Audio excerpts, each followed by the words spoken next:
ദുർഗാദേവതയെ പൂജിക്കുന്ന നവരാത്രിക്കാലവും ബംഗ്ലാദേശിലെ ഹിന്ദുക്കൾക്ക് ഭയത്തിന്റെ നാളുകളാവുകയാണ്. ദുർഗാപൂജ ആഘോഷങ്ങൾക്ക് എല്ലാവിധ സംരക്ഷണവും ഉറപ്പു നൽകിയ ബംഗ്ലാദേശിലെ ഇടക്കാല സർക്കാരിന് ഭീഷണി സൃഷ്ടിച്ച് ബംഗ്ലാദേശിലെ ഇസ്ലാമിസ്റ്റുകൾ രംഗത്ത്. 5 ലക്ഷം രൂപ നൽകണം, ഇല്ല എങ്കിൽ ദുർഗാപൂജ സംഘടിപ്പിക്കാൻ സാധിക്കില്ല എന്ന് കാണിച്ച് ബംഗ്ലാദേശിലെ ഹിന്ദു ക്ഷേത്രങ്ങൾക്ക് ഭീഷണി കത്തുകൾ. പണം അടച്ചില്ലെങ്കിൽ കടുത്ത പ്രത്യാഘാതങ്ങൾ നേരിടേണ്ടി വരും എന്നാണ് നിരവധി പൂജാ ആഘോഷ കമ്മിറ്റികൾക്ക് നൽകിയ കത്തിലെ ഭീഷണി. ബിസ്മില്ലാഹിർ റഹ്മാനിർ റഹീം എന്ന് തുടങ്ങുന്ന ബംഗാളി ഭാഷയിലുള്ള കത്ത് ഓരോ ക്ഷേത്രത്തിന്റെയും പ്രസിഡന്റുമാർക്കും ജനറൽ സെക്രട്ടറിമാർക്കുമാണ് ലഭിച്ചത്. പണം നൽകിയില്ലെങ്കിൽ കത്ത് ലഭിക്കുന്ന ആളിന് Awami League joint general secretary Mehbubul Alam ഹനീഫിന് സംഭവിച്ചതുപോലെയുള്ള പ്രത്യാഘാതങ്ങൾ നേരിടേണ്ടി വരുമെന്ന ഓർമ്മപ്പെടുത്തലുമുണ്ട്. ഇക്കാര്യം ഭരണകൂടത്തോടോ മാധ്യമങ്ങളോടോ പറഞ്ഞാൽ തലയറക്കുമെന്നും തപാൽ വഴി അയച്ച കത്തിൽ പറയുന്നു. ഓഗസ്റ്റ് 5-ന് ഷെയ്ഖ് ഹസീനയുടെ സർക്കാർ പതനത്തിന് ശേഷം ഹനീഫിന്റെ വീട് ദിവസങ്ങളോളം കൊള്ളയടിക്കപ്പെട്ടിരുന്നു. ഭീഷണി കത്തുകൾ ലഭിച്ച ഖുൽനയിലെ 4 ക്ഷേത്രങ്ങളിലെ പ്രതിനിധികൾ പോലീസിനെ സമീപിച്ചിട്ടുണ്ട്, പരാതിയും നൽകിയിട്ടുണ്ട്. തുടർന്ന് ക്ഷേത്രങ്ങൾക്ക് ആവശ്യമായ സംരക്ഷണം നൽകുമെന്ന് പോലീസിന്റെ ഭാഗത്തുനിന്ന് ഉറപ്പും ലഭിച്ചിട്ടുണ്ട്. സൈനികർക്കൊപ്പം 24 മണിക്കൂറും പെട്രോളിംഗ് ശക്തമാക്കിയിട്ടുണ്ടെന്ന് ഡാക്കോ police station in-charge Sirajul Islam പറയുന്നു. ഭീഷണി കത്ത് ലഭിച്ചതോടെ തങ്ങൾ കടുത്ത ആശങ്കയിലാണ് എന്നാണ് ക്ഷേത്രം ഭാരവാഹികൾ പറയുന്നത്.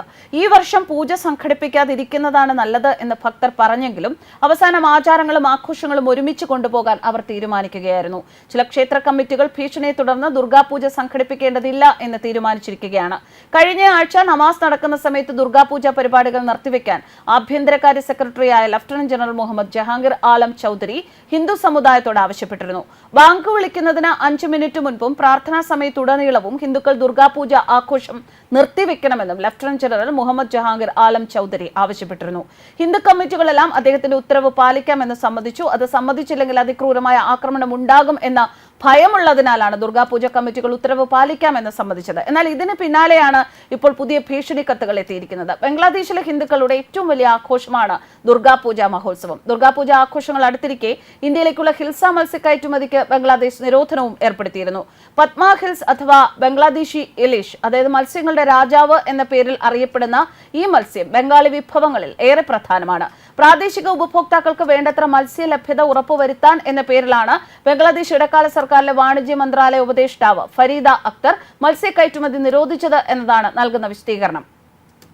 ജനങ്ങൾക്ക് വാങ്ങാൻ സാധിക്കാത്ത തരത്തിൽ ഇലീഷ് മത്സ്യക്കയറ്റുമതി അനുവദിക്കാനാവില്ല. അതുകൊണ്ട് ഈ വർഷം ദുർഗാപൂജ സമയത്ത് ഇന്ത്യയിലേക്കുള്ള ഇലീഷ് കയറ്റുമതി നിർത്തിവെക്കാൻ വാണിജ്യ മന്ത്രാലയത്തിന് നിർദ്ദേശം നൽകി. ഫരീദയെ ഉദ്ധരിച്ച് ബംഗ്ലാദേശ് മാധ്യമങ്ങൾ റിപ്പോർട്ട് ചെയ്തത് ഇങ്ങനെയാണ്.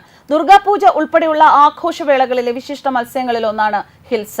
ഗംഗയുടെ പോഷക നദികളിലൊന്നായ പത്മയിൽ നിന്ന് ലഭിക്കുന്നതിനാലാണ് ഇതിനെ പത്മ ഹിൽസ എന്ന് വിളിക്കുന്നത്. ബംഗ്ലാദേശ് കയറ്റുമതി നിരോധിച്ചതോടെ ഹിൽസ മീനിന്റെ വില കുതിച്ചുയർന്നിട്ടുണ്ട്. ലോകത്തെ ഹിൽസ ഉൽപാദനത്തിൽ 70% ബംഗ്ലാദേശിലാണ്.